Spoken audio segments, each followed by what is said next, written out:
যদি নোয়াখালী বিভাগ না হয়ে আলাদা দেশ হয়ে যায় তাহলে কি হবে? এটি আয়তনে পৃথিবীর 131তম দেশ হবে।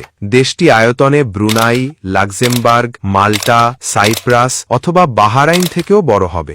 দেশটি পৃথিবীর 136তম জনসংখ্যার দেশ হবে, যার জনসংখ্যা New Zealand, Serbia, Laos, Paraguay, Bulgaria কিংবা উরুগুয়ের জনসংখ্যার থেকেও বেশি।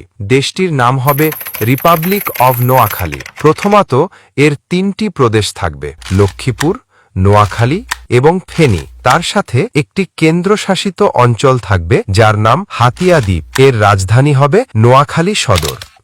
এটি প্রতিবেশী বাংলাদেশের কুমিল্লা বিভাগ, চট্টগ্রাম বিভাগ আর ভারতের ত্রিপুরা রাজ্য এবং বঙ্গোপসাগরের সাথে সীমান্ত শেয়ার করবে। নোয়াখালী বাংলাদেশ থেকে আলাদা হয়ে যাওয়ায় বাংলাদেশ 2 ভাগে বিভক্ত হয়ে যাবে। দেশটির জাতীয় ভাষা থাকবে নোয়াখাইল্লা এবং মুদ্রার নাম টাহা।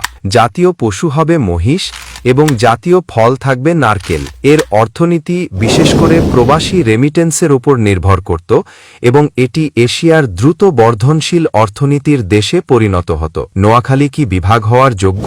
কমেন্ট করুন। ভিডিওটি